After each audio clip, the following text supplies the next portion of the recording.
Abra sua Bíblia, Evangelho de João, no capítulo 10. Vamos ler só o verso 10. Diz assim: o ladrão não vem senão a roubar, a matar e a destruir. Eu vim para que tenham vida e a tenham com abundância. Amém. Podem sentar, amados. Glória a Deus. Eu quero louvar a Deus por sua vida, você que conseguiu chegar à casa de Deus nesta noite, apesar do tempo instável. Está chovendo lá fora, mas aqui dentro está fervendo a presença de Deus. Glória a Jesus. O título desta mensagem de hoje é O Ladrão do Coração. Como o diabo nos engana. Observe que Jesus, ele, em todo esse texto, inclusive até no versículo 21, ele está se apresentando como um bom pastor e automaticamente apresenta o inimigo como o adversário, aquele que não veio para outra coisa senão para roubar, matar e destruir.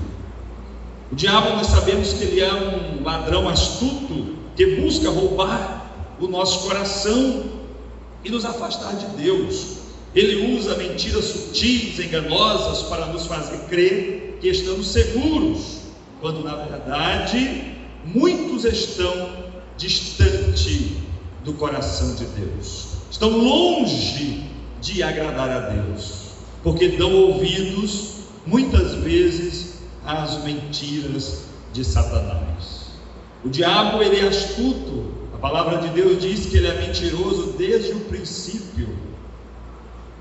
Outro texto diz, chamam de pai da mentira, e ele começou a mentir desde o Gênesis. O diabo é uma figura que está presente na Bíblia desde o Gênesis até o Apocalipse, sempre como adversário, sempre com alguma astúcia para tentar atrapalhar os planos do Criador. E lá no Gênesis, no capítulo 3 e no versículo de número 5, ele cria uma história fantasiosa para a mulher, afirmando que Deus não gostaria de ver a sua criatura semelhante a ele. Se eles comessem daquele fruto, eles se tornariam semelhantes ao Altíssimo, teriam seus olhos abertos e eles seriam conhecedores do bem e do mal. Ele colocou ali no coração da mulher que ela poderia viver uma vida independente de Deus, uma vida que não dependesse do Criador. Ela seria semelhante ao Criador. O diabo, ele tenta nos ensinar ou nos afirmar que nós somos autossuficientes, que não precisamos de Deus. E nós demonstramos isso, amado, quando perdemos o hábito da leitura bíblica, quando nós perdemos o hábito da oração diária, quando nós perdemos o hábito da constante comunhão com o Senhor. É como se nós estivéssemos dizendo para Ele: eu não preciso de Ti, pelo menos agora, me dá um tempo. Porque, amados, a forma de nos relacionarmos com Deus, em primeiro lugar, através da sua palavra, porque é na palavra que Deus se revela a nós. Em segundo lugar, através da nossa oração diária, nós precisamos cultivar o hábito da oração. E em terceiro lugar, através da nossa comunhão constante. O crente, por mais que ele não esteja de joelhos dobrados, ou não esteja falando em mistério, ele precisa estar sempre com a memória ligada no Senhor, com a mente, com o coração ligado no Senhor. Isso chama-se constante comunhão. Aleluia. Como escreveu João, lá no capítulo 15 e versículo 5, uma afirmação do próprio Cristo: sem mim nada podereis fazer. Cristo quer que nós tenhamos esta consciência todos os dias, que sem Ele nada poderemos fazer. Porém, o inimigo tenta nos convencer de que nós podemos ser independentes. O inimigo, ele tenta nos convencer que a graça, ela é barata, e aí nós podemos viver como quisermos, ou pecarmos à vontade, porque podemos voltar quantas vezes quisermos e pedirmos perdão, e Ele vai nos perdoar. Portanto, não existe limite para o pecado. Alguns até afirmam, segundo o texto lá, onde Jesus esclarece para Pedro, se Pedro pergunta se deveria perdoar até 7, Jesus 70 vezes 7, ou seja, não há limite para o pecado. Mas nós observamos, queridos, um texto que Paulo escreve aos Romanos, no capítulo 6, os 2 primeiros versos. Veja bem o que está escrito: que diremos então? Continuaremos pecando para que a graça aumente? De maneira nenhuma. Nós, os que morremos para o pecado, como podemos continuar vivendo nele? Aleluia! Então não é verdade que a graça é barata. Ela custou o sangue de Jesus, ela custou a morte do Filho de Deus, do unigênito do Pai, como nós aprendemos na escola bíblica na última sexta-feira. Aleluia! Deus deu o que tinha de mais precioso, deu seu Filho unigênito. Unigênito significa o único de uma determinada espécie, o único exemplar. Não há ninguém que se compare ao Filho. Ele era o Filho unigênito, é o Filho unigênito, e foi dado por mim e por você. Aleluia! Então valorizemos a graça. Aleluia! Ela é de graça para nós, mas ela não é barata, porque custou a vida do próprio Filho de Deus. Quando o diabo faz nos crer que a graça de Deus é algo que podemos usar para nos justificar, em vez de levar uma vida de santidade e obediência a Deus, nós estamos vivendo uma vida, entre aspas, independente de Deus, sem a supervisão do Espírito Santo do Senhor. Uma outra mentira que o diabo tenta convencer muitas pessoas é que um crente não precisa se preocupar com algumas coisas. O crente não tem que se preocupar com coisas como, por exemplo, a aparência do mal. O crente não tem que viver muito preocupado com o que as pessoas estão pensando de si. Precisa viver a vida da forma que ela achar que deve, pela liberdade em Cristo. Mas nós temos um texto também dito por Jesus, escrito por Mateus, que nos afirma, Mateus 7, 21, nem todo que diz Senhor, Senhor, entrará no reino dos céus, mas aquele que faz a vontade de meu Pai que está nos céus. Aleluia! E a vontade de Deus é que nós vivamos uma vida de santificação continuamente, todos os dias. Não basta ser crente, não basta vir para a igreja, quem sabe até participar das ceias, cantar ou participar de diversos grupos na igreja. Isto é bonito, isto é agradável a Deus, mas isso não é tudo. Você precisa obedecer, aleluia, a palavra de Deus.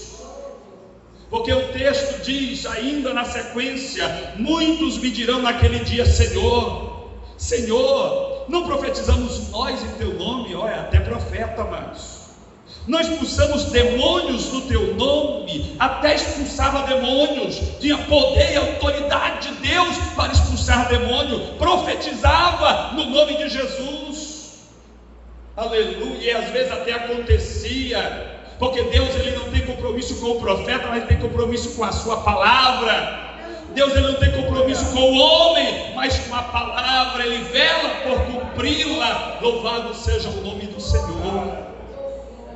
Então, amados, não fique confortável achando que você já é crente e isso é tudo, e que o diabo jamais lhe tocará. O diabo não lhe tocará se você viver uma vida de obediência à palavra e de santificação contínua. Louvado seja Deus. Não relaxe, não baixe a guarda, não pendure as armas, Porque o diabo ele quer nos fazer crer que nós somos crentes verdadeiros, mesmo quando as nossas ações não refletem a nossa fé, mesmo quando o nosso testemunho não confirma a pregação que nós estamos pregando nos púlpitos, ou às vezes até na rua ou no trabalho. Precisamos estar vigilantes neste aspecto. Precisamos estar atentos, porque tem uma outra arma que o inimigo usa constantemente contra os crentes, contra os salvos, são as más companhias. Precisamos estar atentos ao perigo de certas amizades. Tem algumas amizades, amados, que podem nos levar a trair os nossos princípios cristãos. Tem algumas amizades que podem fazer com que nós esqueçamos da pureza, que nós deixemos a santificação de lado, que nós fujamos ou percamos o foco do nosso chamado.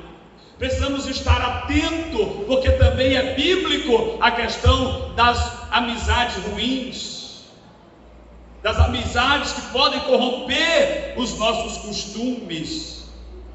E aí a gente começa, influenciado por tais amizades, a nos desculparmos que tanta rigidez doutrinária não passa de mero puritanismo, que não precisa tanta rigidez assim, que não é bem assim como o pastor ensina, como a igreja ensina. Uma pitadinha de diversão não tem nada, uma pitadinha de sensualidade não faz mal algum, a mulher precisa estar apresentável e atraente mesmo, e começam as desculpas. Os homens às vezes também se envolvem com coisas que não glorificam a Deus, que os diminui como homens, como filhos de Deus, como representantes de Deus na terra, na família e na igreja. O diabo usa as amizades para nos influenciar a pecar e a nos afastar do nosso Senhor. Às vezes, por causa das amizades, a gente começa a ter um comportamento diferente, a gente começa a achar que as doutrinas bíblicas não são tão assim como a igreja tem pregado. A gente começa a relativizar algumas doutrinas filosóficas ou outras questões que têm se levantado na atualidade. Já começamos a relativizar a questão de gênero, já começamos a relativizar a questão de outras coisas, já começamos a colocar filosofias humanas para interpretar a Bíblia, ou interpretar a Bíblia a partir de filosofias de homens.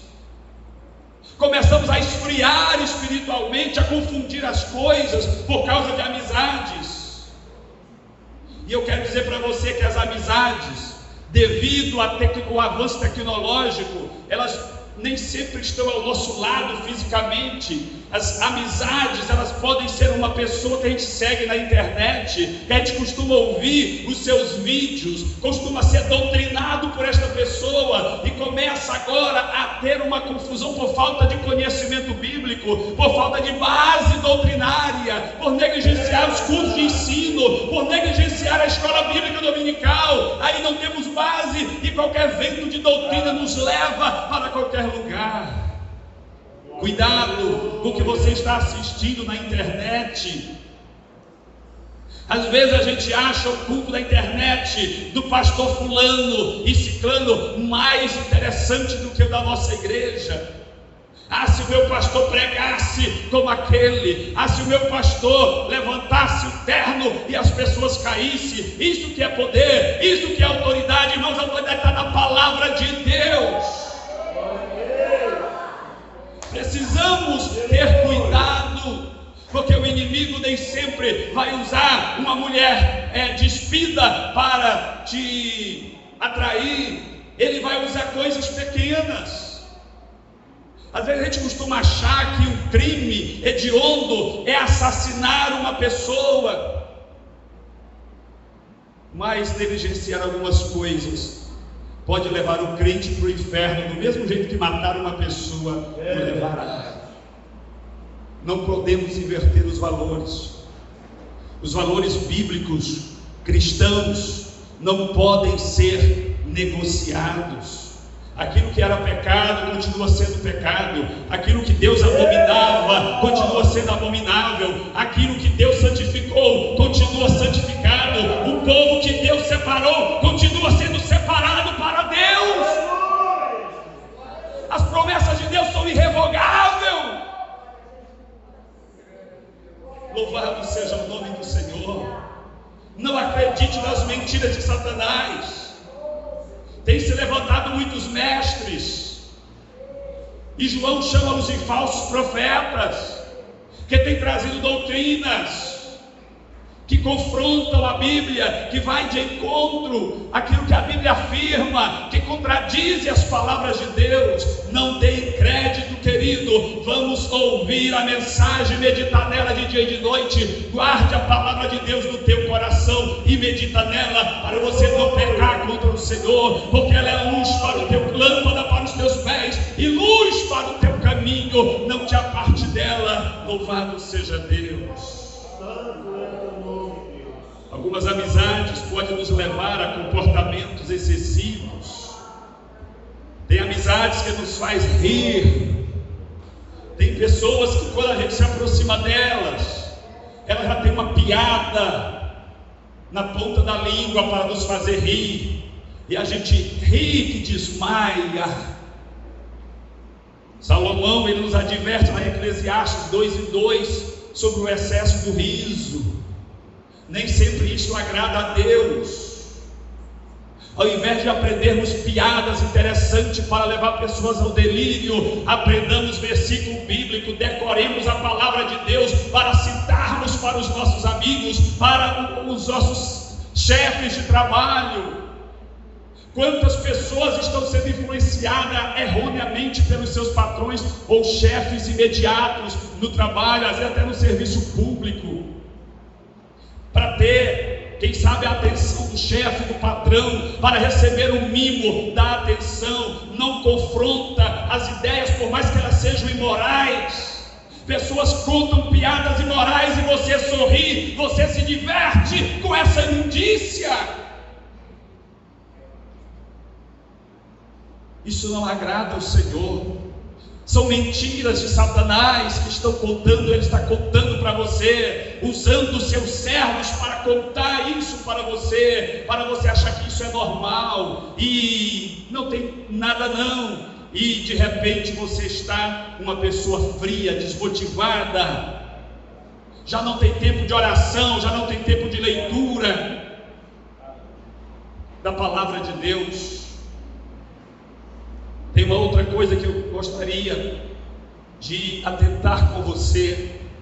Algumas amizades também podem nos levar à soberba ou à petulância. A petulância é o ato, e a mesma soberba é o orgulho próprio por eu me sentir superior aos meus companheiros. Eu me senti mais inteligente que os meus companheiros. Isso é um perigo e é pecado. A soberba é um pecado que leva à queda. Eu não devo me achar superior, eu não devo me achar mais importante. Tem pessoas, amados, que só elas sabem. Quando alguém está falando, quando alguém está ensinando, ele nem presta atenção, porque está no nível tão raso, está numa situação tão deplorável que não vale a pena. Isso é soberba. Nós precisamos estar atentos. Quantas vezes eu já não me comportei com soberba sobre os meus irmãos? Quantas vezes você já não se comportou soberbamente com alguém? Precisamos ter a humildade de aprender. Não existe um pós-doutor que nunca tenha nada para aprender na vida, e principalmente nós que estamos todo dia estudando, e quem estuda é para aprender alguma coisa. E por fim, queridos, tem algumas amizades que levam o crente a total frieza espiritual. O que é a frieza espiritual? É um estado de indiferença, de desinteresse pela presença de Deus. Irmãos, quando o camarada chega no fundo do poço da frieza espiritual, ele chega numa situação que a gente precisa estar lá. Vamos lá, vamos para a igreja. O que está acontecendo? Tem 3 meses que eu não te vi na igreja. E você chama e você adula e diz: eu vou, pastor, eu vou. ou seja, não tem nenhum interesse pela presença de Deus, não tem mais interesse pela organização, pela liturgia do culto, tudo fica sem sabor. Um culto poderoso, pessoas são batizadas com o Espírito Santo e ele fica ali parecendo um poste, parece que não tem nem alma. As pessoas levantam a mão vibrando em louvor e adoração e ele fica sério, ela não abre a boca para glorificar a Deus, parece que é mais importante que está na atmosfera, no patamar muito superior do que os outros. Isso é soberba e é frieza espiritual. Deus quer a tua verdadeira adoração.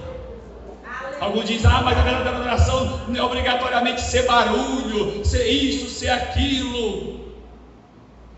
Tudo bem, eu até respeito a sua posição, aleluia, mas o crente pentecostal que rejeita o fervor de um culto pentecostal, tem alguma coisa errada com ele, queridos.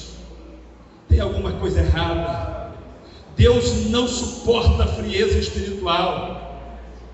A frieza espiritual geralmente é quando a gente se acha crente, quando já estamos desviados. Olha o que o Senhor disse ao líder da igreja, lá em Apocalipse 3:15: conheça as tuas obras, que nem és frio, nem quente. Quem dera fosse frio ou quente. Por que o Senhor não colocou a opção, quem dera fosse quente? Ele deixou duas opções, porque, amados, quando o camarada percebe que ele está frio, só tem uma coisa: ele se aquecer. Agora o perigo é quando o camarada está frio e pensa que está quente. Está errado e insiste em dizer que os outros estão errados, ele é que está certo. Isto é um perigo muito grande. Nós precisamos vigiar, aleluia, precisamos vigiar, e não é tarde para isso, nunca é tarde para o arrependimento, aleluia. Arrependei-vos e convertei-vos, para que sejam apagados os vossos pecados, foi a mensagem de Pedro ali em Atos 3:19, naquele primeiro discurso. Arrependei-vos. Mas porque ele estava pregando para pessoas que ainda não tinham se entregado a Jesus, aleluia.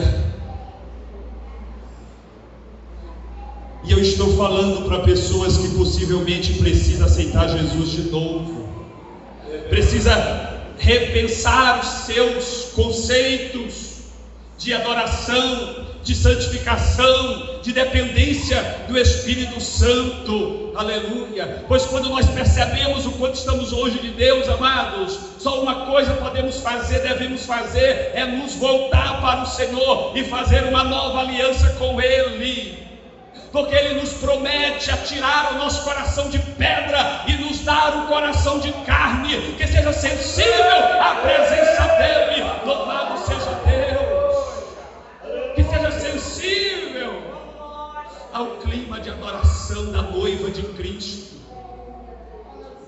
Os céus se alegram. Se a gente acha bonito o culto alegre, amados, imagine os céus, que é o endereço certo da nossa adoração.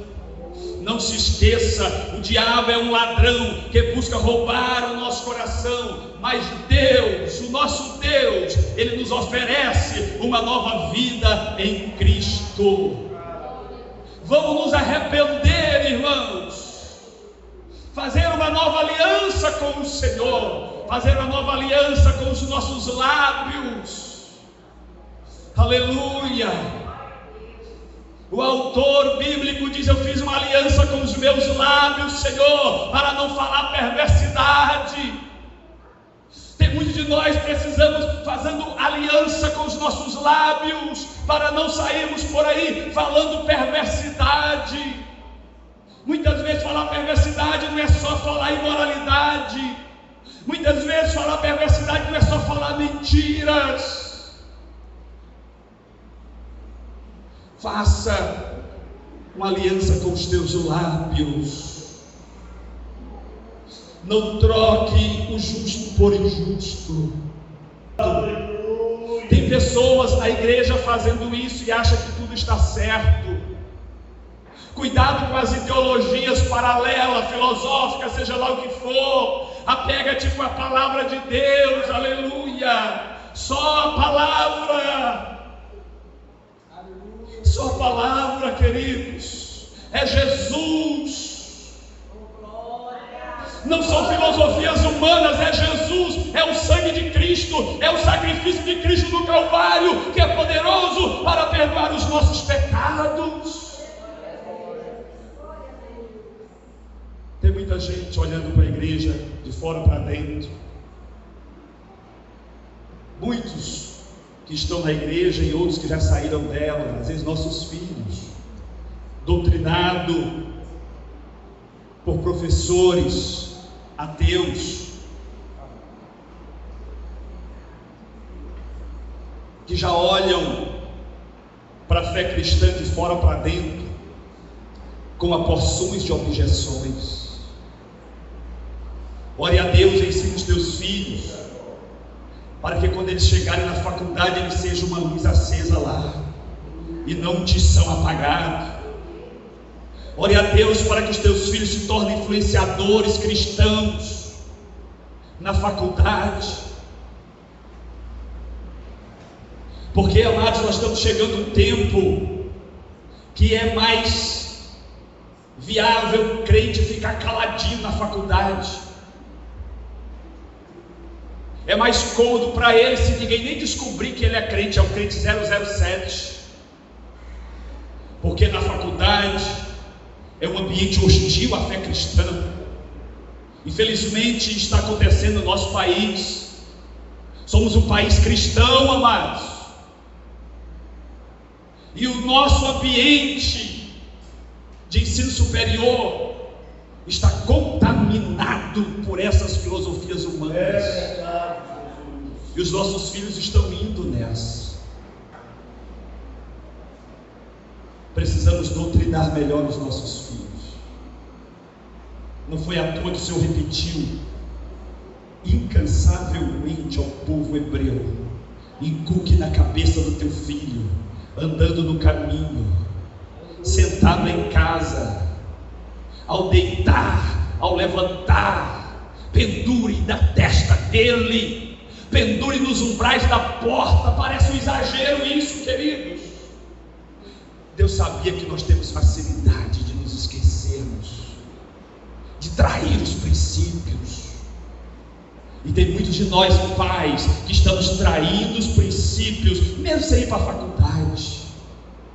Já não ensinamos a Escritura para os nossos filhos, não gastamos tempo com eles, e aí eles crescem e acham que você é um tolo por acreditar nas Escrituras.